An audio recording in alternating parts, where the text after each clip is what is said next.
One of my favorite things about Tony Stark, if not my favorite, is the fact that he learns from his mistakes and always finds a way to improve upon what he's done.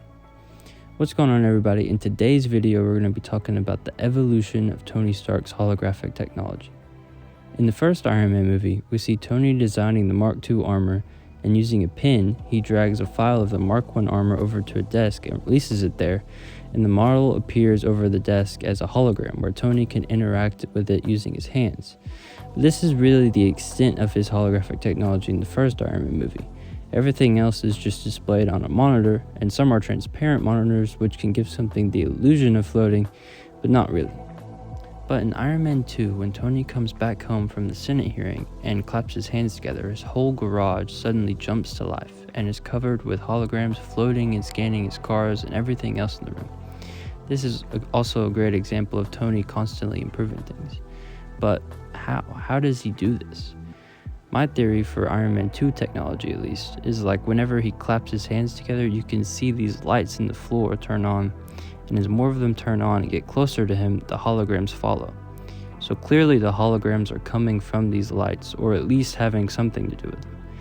It's almost like Tony turned his entire workshop essentially into the table we see in the first Iron Man movie. My guess is that there are also probably similar lights on the ceiling as well, and both sets of lights kind of meet and work together to create these holograms. But when we get to Iron Man 3, the technology is to the point where the entire garage is just capable of making holograms anywhere and even reconstructing a different place, like when Tony reconstructs the crime scene where Happy was injured. Tony also made it to where his phones can even project a hologram that he can interact with to give him a bigger screen and be able to do two things at once, which is pretty cool.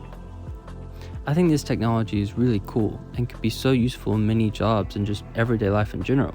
Just like whenever Tony Stark designs the flight stabilizer gauntlets in Iron Man and is able to try it on and see how it'll fit before having to actually build them and use materials, which is way more efficient.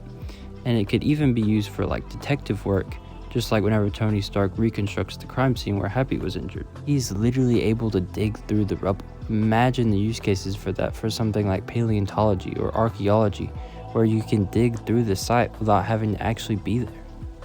But imagine what this could do for something like gaming, where you could create an area and interact with these holograms without having to have like a VR headset or something. That would be amazing. It could also even be used for fun, like a holographic board game or something. Let me know what you think about this in the comments below, and if you think this technology is possible or not. Also, let me know if you enjoyed this type of video, and if you have any ideas for videos or something you would like to see, just let me know in the comments below. And if you made it this far, if you could leave a like, I would really appreciate it. I hope you have an amazing rest of your day, and I'll see you in the next one.